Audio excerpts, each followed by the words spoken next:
This right here. Can't do it. It's kind of addictive. I'm just gonna keep eating them, okay?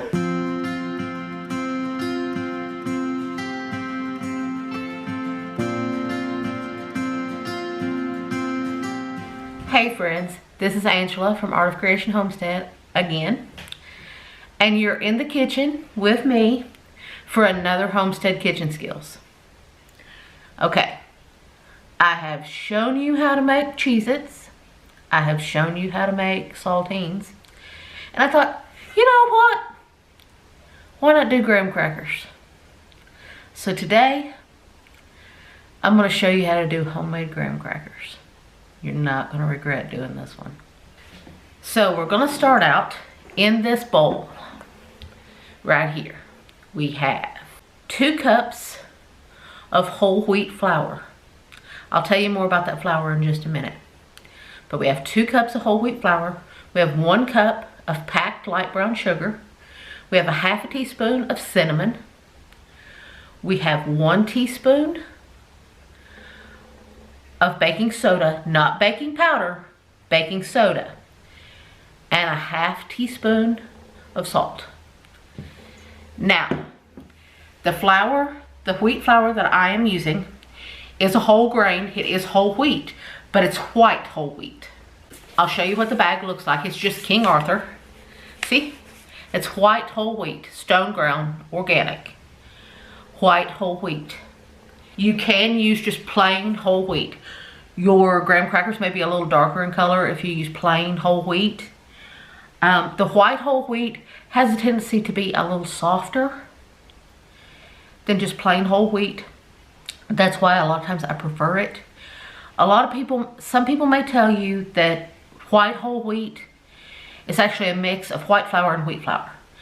No, it's really not.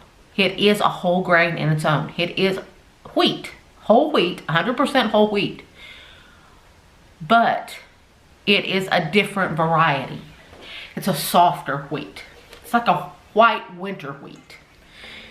It's what I think the technical name for it is. So we're going to break up that brown sugar. We're going to mix all of this stuff together. We're going to mix all these ingredients together in this bowl. And we have, sitting aside over here, we have 7 tablespoons. I know that's oddly specific, but that's what works. In my formulating, that's what I found that works best. Is 7 tablespoons of unsalted butter that I have melted, but I've melted it and set it aside to cool. It's been cooling for about 5 or 10 minutes. You want it to cool because you don't want it to melt that brown sugar. So once you get that all mixed in, you may want to get your hands in there and kind of break up some of those lumps of brown sugar. The thing about making graham crackers is it's kind of like making a cookie and kind of like making a cracker. Because they are kind of a cross between the two when you think about it.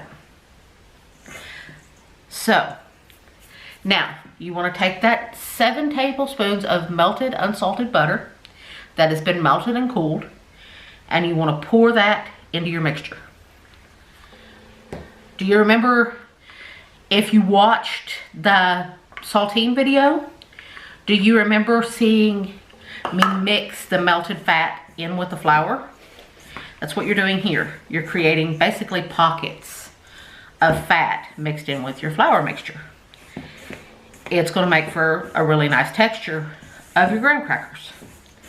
So we are going to stir this all together. In my research and formulating this recipe, I discovered that some people treat it more like a cookie. And there's eggs and all kinds of stuff in it. And other people treat it more like a cracker. My recipe here is kind of a cross between the two. It's a little like a cookie, a little like a cracker. To this, we are going to add 1/3 cup of honey. You have to have honey in graham crackers. You just gotta. That's what makes them so tasty, in my opinion, is having that honey in there. To me, graham crackers without honey in them would not be good. You have to have that honey. And you want to get all of that honey out of your measuring cup. You don't want to miss any of that. And to this, we are going to add 3 tablespoons of milk. Again, oddly specific, but just what works. The best way to measure out milk or water or anything like that, if you just need tablespoons, pour some into a cup and measure it out that way. Don't try to pour milk from a jug into a tablespoon. That's going to be a disaster. So measure it into a cup and then measure out your 3 tablespoons. Now we are going to add 2 teaspoons of vanilla. You guys know me, they're roughly measured. I don't measure vanilla. So now we are going to mix this together. And at some point, we will get my favorite tools in there. You guys, if you guys have been watching for any length of time, you know I have 2 favorite tools. And those are the 2 that God put at the end of my wrist. Those are my hands. And that's where I'm going right now. I'm going in with my hands. Because you need to feel the ingredients sometimes. You need to be able to feel the ingredients, feel when it's moist enough, feel the texture of it. Be able to, like in this, you are essentially making a dough. Dough is always better done by hand. If for some reason you don't like to get your hands in things like this, you can use a spoon. But it's going to take a little longer to use a spoon than to use your hands. So I recommend, if it's at all possible, to use your hands. Now you want to keep working this. And see, it's already starting to come together as a dough. When you squeeze it, it's coming together as a soft dough. Because this is actually going to be a pretty soft dough. So you want to finish working it together. Kind of push down. Almost like you're kneading it into a nice dough.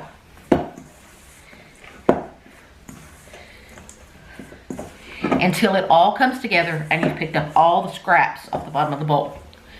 You kind of want it to, kind of like when you're doing anything with a yeast dough, I tell you, you want it to clean the bowl. It's kind of what you want this to do. You kind of, in a roundabout way, want it to clean your bowl. So, now, I'm going to put it out here on my countertop, and we're going to get it shaped together into a nice ball. And it smells so good. That dough smells amazing. It smells better than any graham cracker you've ever had, I promise. Now, I'm gonna shape it out into a rough rectangle disc. Now, we are going to wrap this in some plastic wrap. And we are going to refrigerate this for at least an hour because it's such a soft dough. You want to refrigerate it for at least an hour.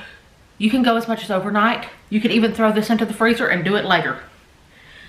But I'm going to refrigerate this for at least an hour, and I'll show you what it looks like when it's ready to come out. It's been an hour, and your dough is still actually fairly soft. But it's firm enough now that you can work with it. But it's going to be a soft dough. That honey, it's going to make it a soft dough. But that's just going to make it easy to work with. So you want to lay your rectangle out on a generously floured surface. Because of that honey, it is going to make it stick to your surface a little. So you want to take some more of that whole wheat flour. Flour your surface up really good.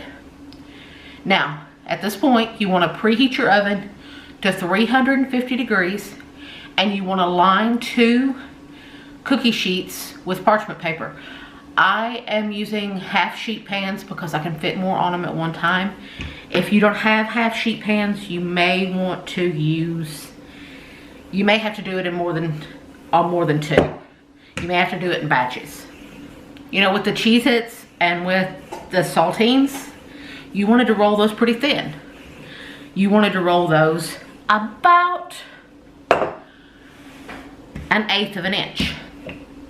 Well, with these, because they are kind of a cross between a cookie and a cracker, you want to go a little thicker with these. So you want to go to about 1/4 of an inch. Now, if it starts to seem like it's going to crack a little, you can push it right back together. It's a very soft, very forgiving dough. It's a beautiful dough and smells amazing. So you want to try to keep it as rectangular as possible. But you guys, if you've been watching me, you know when I try to roll a circle, it comes out a rectangle. When I try to roll a rectangle, a lot of times it comes out a circle. So I'm just gonna keep rolling this until it gets to about 1/4 of an inch, and I'll show you what it looks like when it's there. Okay, as you can see, I've got this all rolled out. Very soft dough. So I'm actually measuring it a little this time, and we are at about 1/4 of an inch. Now, if you want these to look, you can cut them in any shape you want. But if you want them to look like traditional graham crackers, I'm going to show you how to get that look. And you are going to cut them. I'm using a pizza cutter. And you want to cut them in about 2" by 5" pieces, rectangles. And that's going to be just what you need, essentially, to get your graham cracker shape. Now, these edges that I'm cutting off to kind of square things up, you can re-roll these. You can easily just re-roll them. I am just using a regular old roller that I use in the kitchen. For this, you wouldn't have to. You can go rough like I have with the other crackers. But if you want them to look like that iconic graham cracker, then you may want to measure with this. So we're going to go 2 inches, and I'm going to make a mark. Every 2 inches, I'm going to make a mark. Okay. Now, we are going to cut along those marks.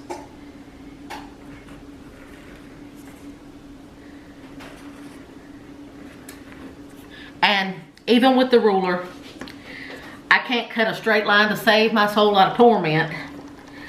So it's still going to be pretty rough, but it'll be closer. So now we are going to cut these lines in our dough. And like I said, these scraps, you can re-roll those. And see, as you can tell, they're not straight. They're not straight at all. So now we are going to do the same thing this way. We are going to mark 5 inches. And see, we've got 5 inches there. And we've got 5 inches there. So now you can get about one more 5 inch cut. Now we are going to cut all the way across.